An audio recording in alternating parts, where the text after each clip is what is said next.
Prehajamo na 5. točko dnevnega reda. Predlog odloka o določitvi območij krajevnih skupnosti in volitvah v svetu krajevne skupnosti v občini Kamnik. Prva obravnava. Predlog je objavljen v gradivu številka 17, predlagatelj župan. Poročevalci pa Sanja Peklar, Alenka Babnik in Katarina Vegel. Sanja, izvoli besedo. Ja, hvala za besedo, pozdravljanje še enkrat. Na mizi imamo še predlog odloka o določitvi območij krajevnih skupnosti in volitev posveta krajevnih skupnosti v občini Kamnik. In sicer v prvi obravnavi gre pa za to, da se je spremenil zakon o lokalnih volitvah, ki med drugim določa, da je volilna enota za volitev sveta krajevnih skupnosti krajevna skupnost. Zdaj občine moramo ustrezno spremeniti posamezne določbe, pa nas to, se pravi, te določbe odloka o določitvi območij krajevnih skupnosti.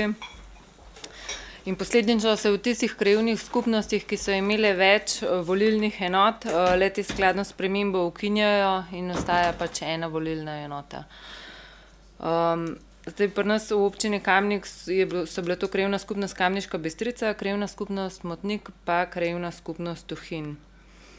Ustrezno se bo poenotilo tudi število članov sveta krajevne skupnosti, ki bo po uvedeni spremembi v vseh krajevnih skupnostih štelo 7 članov. Zdaj, spreminja se tudi člen, ki določa, da lahko krajevna skupnost statutom ali statutarnim sklepom spremeni sedež krajevne skupnosti. To je bila pač popolnoma neustrezna določba noter in smo jo pač prilagodili. V predlaganih spremembah smo pa uskladili še volišča pa območja volišč z uradno evidenco strani GURS-a, tako da smo zdaj pač, ker je bilo toliko sprememb, smo se odločili, da bomo pač sprejeli nov odlok z navedenimi spremembami. To je to. Hvala lepa. Odpiram razpravo. Delovna telesa? Ne. Svetniške skupine? Ne. Svetnice, svetniki? Ja. Natalija Belec, izvoli za besedo. Ja, hvala lepa še enkrat. Jaz bi imela v bistvu samo neko vprašanje. Ko ste rekli, da se nek člen, ki določa, da lahko krajevna skupnost statutom ali statutarnim sklepom spremeni sedež krajevne skupnosti. Se pravi, v predlogu zakona je bilo to pač narejeno, dobili smo, se pravi, posamezne občine pač to za pregledati. Pravite, navedla ste, da gre za neustrezno določbo. Domnevam, da je to občina potem naknadno to poslala. Ali pač ne, ker namreč jaz vem, da mi dobivamo, prejemamo različne predloge zakonov v obravnavo, pa še odkar sem tule, še enega nismo obravnavali, pravzaprav na občinskem svetu. Zdaj, če pa to dobi zdaj samo občina, pa občina odgovarja, pa to nekaj drugega. No? Ampak da mogoče do česa takega pač ne pride, da smo mogoče mi sami, občinski svetniki, že pravzaprav pred samo odločitvijo že seznanjeni, pa da potem lahko tudi občinski svet poda kakšno pobudo v državni zbor. Vse te pobude se namreč tam obravnavajo. Hvala. Hvala lepa. Jože Korostec, izvoli besedo. Hvala še enkrat za besedo. Ja, zdaj, če prav razumem, vsaka krajevna skupnost bo imela zdaj 7 članov, ne, se pravi, 7 članov ne glede na velikost, ne, to je ena zadeva. Druga zadeva pa, meni se je sicer prejšnji volilni sistem v krajevni skupnosti zdel boljši, pa čeprav smo že kar nekaj let nazaj se spremenili pač določene večina krajevne skupnosti, ki je šlo na enotno volilno enoto. Drugače zaradi samega pokritosti terena je pa druga stvar, ker je pa res problem zdaj gradov sploh zadnje leta, težko je zdaj dobiti že kandidate za svete krajevne skupnosti. Glede na vlogo, ki jo ima krajevna skupnost, se pravi na splošno, in pa na finance, ki jih pač dobi, je zdaj res že problem dobiti kandidate za krajevno skupnost. Tako da glede tega je verjetno ta volilna enota, samo ena volilna enota v vsaki krajevni skupnosti dobra.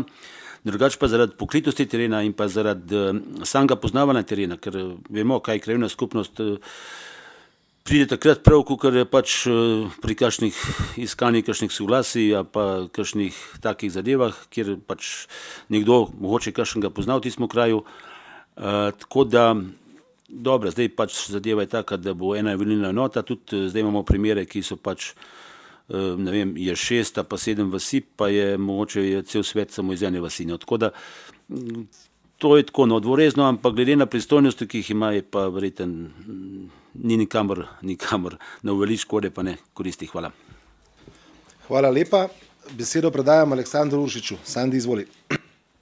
Ja, hvala za besedo. Ja, tako kot je že bilo povedano, v bistvu vse skupaj gre v smer, da so to funkcije, ki so bolj ali ne nezanimive in je ta ureditev nekako logična. Je pa tako, da tle sem prebral, da ste uskladili še volišča in območja volišč z uradno evidenco. Zdaj sam odlok volišč ne ureja, ali jaz narobe razumem, da je sedež krajevne skupnosti tudi hkrati volišče, ali je. Bi imel pa tukaj en predlog, ni verjetno tako, ne. Kar se tiče volišč, no, jaz za dolino Črne lahko rečem, vsi vemo, da je to 11 kilometrov, včasih smo imeli 2 volišča, odkar se je zakonodaja takrat spremenila, da gostilna ni primerna za volišče, je tisto volišče bilo ukinjeno, pol je s časoma bila ukinjena tudi gostilna, tako da zdaj smo pri enem volišču v Črni in za starejše krajanke in krajane to lahko predstavlja problem. No. Tako da mogoče, da se razmišlja o večji dostopnosti volišč za občanke in občane. Hvala. Hvala lepa. Sanja bi prosil za odgovore. Izvoli besedo. Ja, najprej bom odgovorila gospe Berlec in sicer zdaj ta odločba, ki ste jo omenila, pač najprej tako, spreminjal se je zakon o lokalnih volitvah, to se pač na državnem nivoju spreminja, pač tam je objavljen, tja se daje tudi lahko pripombe. Občine to dobimo pač prek, ne vem, združenja občin in tako. In mi smo tudi podali pač določene komentarje takrat, ko se je to spreminjalo. Ampak ta določba, ki ste jo omenila pač o statutu, to ni bil predlog te spremembe. To je pač neustrezna določba bila že prej, na kar smo bili tudi že opozorjeni in pač krajevna skupnost ne sprejema splošnih aktov. Tako da pač tako smo navedli, kot se pač dogaja v praksi zdaj, ne? Tako da je pač lažje za vse, pa da je pravno pravilno. To je to. Gospodu Korošcu, ja, tako kot ste že sam navedel, pač težava je bila, da v krajevnih skupnostih se velikokrat ni dobilo članov. Zdaj, to je bilo tudi pri nas, ne? Tako da pač v bistvu smo se vsi kar malo oddahnili, ko se je to uredilo na državnem nivoju. Zaradi tega, ker so tudi pač kakšne volitve so mogli kdaj ponavljati, ne? Tako da to je pa še pač strošek dodaten za občino, strošek pa tudi zalogaj zaradi tega, ker takrat ni podpore potem pač take, kot je v volitvah, ki so splošne. Zdaj, kar se pa tiče zastopanosti, je pa tako, ne, kandidirajo lahko kdor hoče, tako da pač takrat je na krajevni skupnosti oziroma pač na tistih, da se izberejo oziroma predlagajo kandidati. V krajevnih skupnostih nimamo neke gužve, no, pri kandidatih, tako da če se, pa tudi jaz mislim, da se še vsem tako dobro poznate med sabo, da se pač še vedno lahko obrnejo, ne, občani, pa da je pač neka komunikacija. To gospodu Uršiču, območje volišč, to je v bistvu, zaprosili smo na GURS za podatke, se pravi tu, če je kakšna nova ulica, če je pač številke in smo pač uskladili. To se je vedno usklajevalo, se pravi vsakič pred volitvam. Mi smo pa zdaj, ko smo pač zdaj spreminjali, smo pač pozvali in so nam oni dali ta območja. Sam sklep o območju volišč se pa sprejme takrat, ko so v bistvu razpisane volitve, pa ga občinska volilna komisija sprejme, pa je pač usklajen takrat tistim stanjem, ne. Ker gre se pač za nove hiše, nove hišne številke, ulice, morebitne in take stvari. To. A je pobudo si bomo pa zabeležili. Hvala lepa. Še kdo? Ne. Zaključujem razpravo. Glasovali bomo o predlaganem sklepu. Občinski svet občine Kamnik sprejme odlok o odločitvi območij krajevnih skupnosti in volitvah v svete krajevne skupnosti v občini Kamnik v prvi obravnavi. Predlagatelj naj pripravi predloga odloka za drugo obravnavo, upošteva pripombe dane na seji občinskega sveta oziroma odgovori, zakaj jih ni možno upoštevati. Glasujemo. Glasovanje poteka.